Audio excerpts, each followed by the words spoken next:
Honorable Minister Communications, Shri Manoj Sinha ji, Special Secretary and my colleague, Mr. Shivashailam, CMD BSNL, Mr. Anupam Srivastav, Administrator USOF, Mr. Sanjay Singh,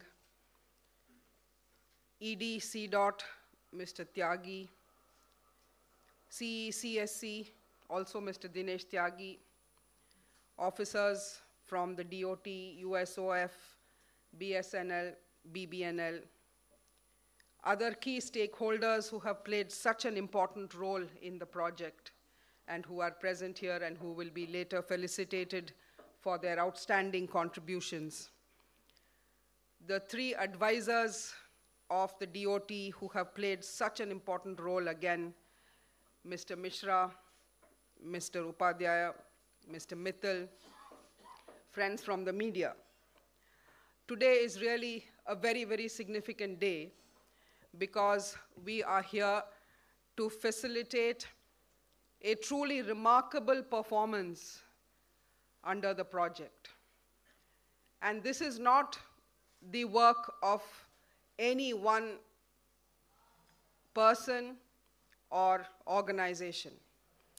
It is an outstanding team effort led by our Honorable Minister, because it is the Minister's constant oversight and his office's facilitation of the speedy implementation of the project that has really been the single key to getting this project done on time.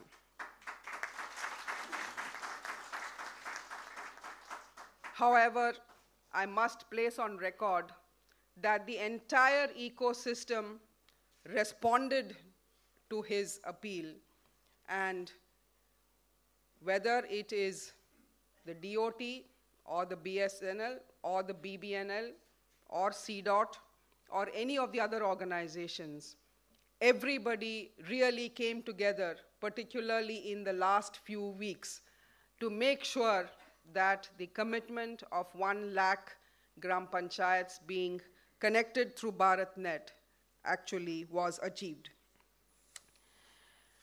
As you know,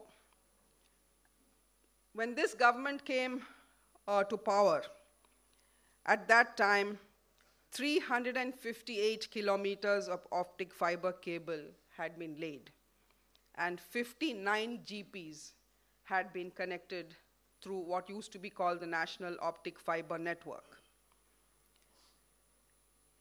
Till 30th June 2016, when the Honorable Minister had taken charge, at that time, roughly 7,229 GPs had been made service ready. As on December 31st, 2017, 2,54,895 kilometers of OFC have been laid, and 1,01,370 GPs are now service ready to offer services. It is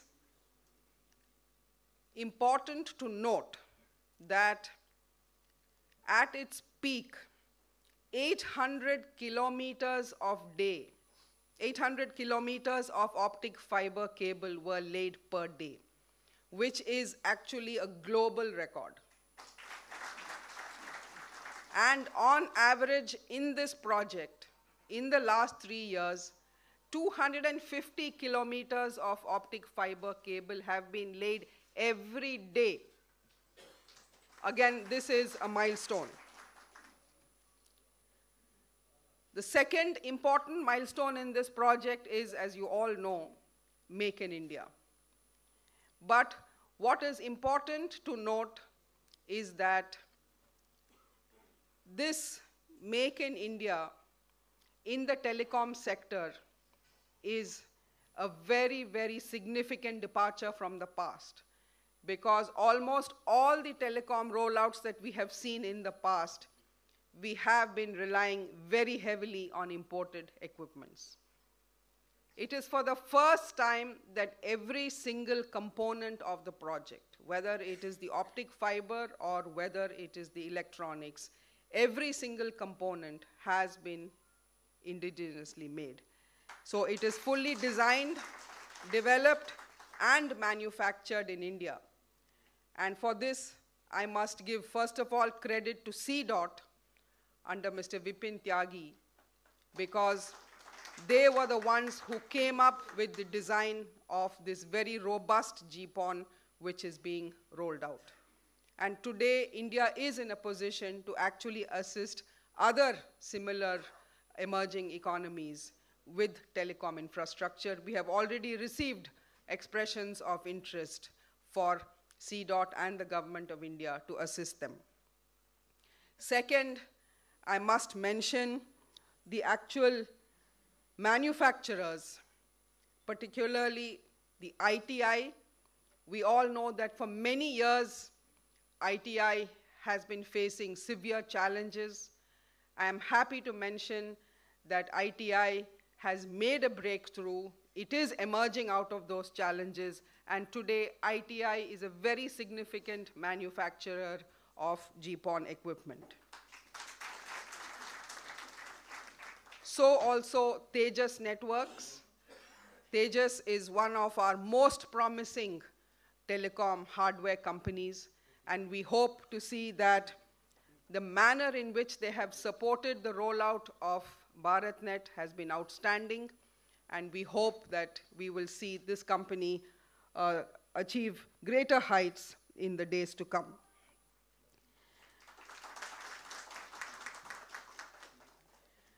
The absolute hero in this project is, of course, our own very CSCs.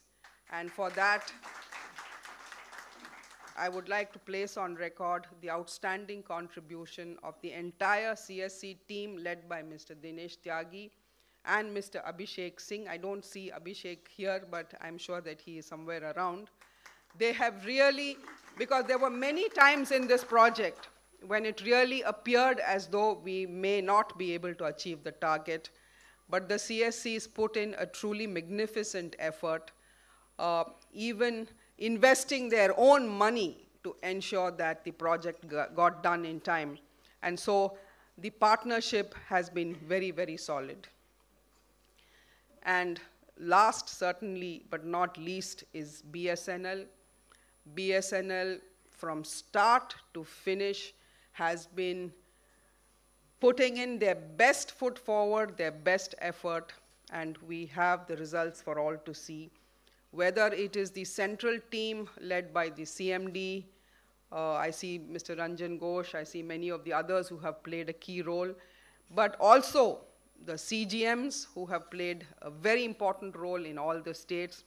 They have really risen to the occasion, because I remember, for example, when we looked at the performance in UP, UP alone had 24,000 CSCs out of 1 lakh, 1 lakh GPs out of 1 lakh to be completed in the first phase.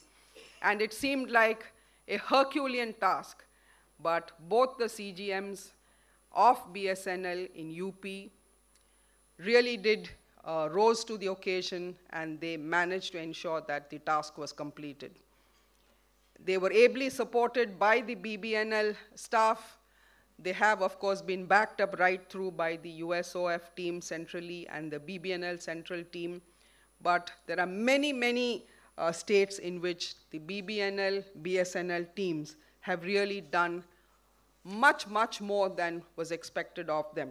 I don't want to get into all the details because they are actually going to be facilitated here, along with the suppliers of cable, ducts, etc., who will also be facilitated, because they also have shown that India has all the capabilities that we need in telecom for laying the future. Now, coming to, we all know that phase 1 lakh has been completed. The focus now has to shift to the utilization, and we hope that the TSPs who had already made commitments to the Honorable Minister at the last state-level workshop, we hope that they will now swing into action. we know that 70,000 GPs is the commitment that they have given. I'm happy to mention to the minister that all of them have rolled out the pilots. The pilots have been successful, and they have given us a commitment, sir, that they will start the rollout in real earnest very shortly. Additionally, for the first time, in terms of utilization, BSNL is installing 25,000 Wi-Fi hotspots, where the backhaul will be from BharatNet. The work is in progress. Around 16,000 hotspots have already started giving services. Similarly, the CSC has installed 5,000 Wi-Fi hotspots, and there also we know that already some of the VLEs have started delivering services to the local populace. I want to specifically mention Ms. Shika Chauhan, VLE from Haridwar in Fulpur block. Her monthly income has increased from around 5,000 to almost 15,000 per month, mainly due to the Wi-Fi services that she has been able to give. Another VLE, Amit Kumar from Muldaspur block in Haridwar, he has also started providing FTTH wired connections, and his income has increased from 5,000 to 18,000 per month. He has also started telemedicine, and why these are significant is that they may be only one or two individuals, but they have been the role models, and we hope that once the CSCs become active partners in the utilization, the BBNL is already in the process of finalizing a tie-up with them.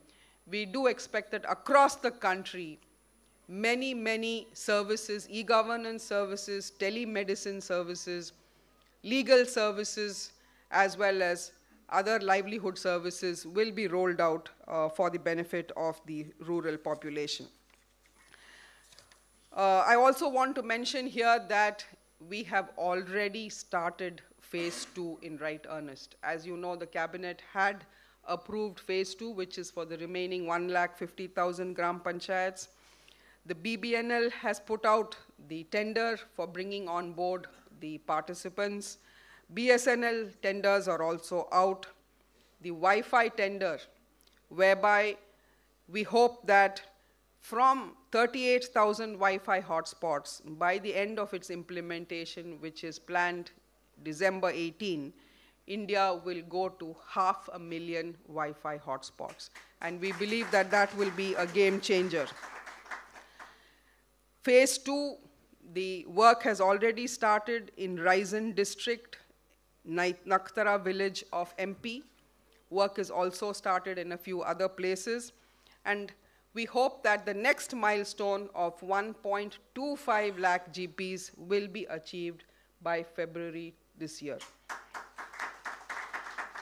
As you know, the administrator has already shared with you how in the next phase, 8 states have come forward with their own models: Gujarat, Chhattisgarh, Jharkhand, Orissa, Tamil Nadu, Andhra Pradesh, Telangana, and Maharashtra. And this will also be a very interesting rollout, because here they are also tying up for delivering last mile connectivity of 10 to 15 Mbps to each household. So this is truly marking the beginning of the wired and wireless broadband rural revolution in India. And we hope that this will enable BharatNet to be the infrastructure that delivers the digital India aspirations and services. So with these few words, let me once again congratulate all of you for your outstanding work. And we hope that this same spirit of cooperation and teamwork will be carried into phase 2, because phase 1 is already over. We have a big task ahead of us, which is phase 2. And so I look forward to working very closely with all of you to make sure that phase 2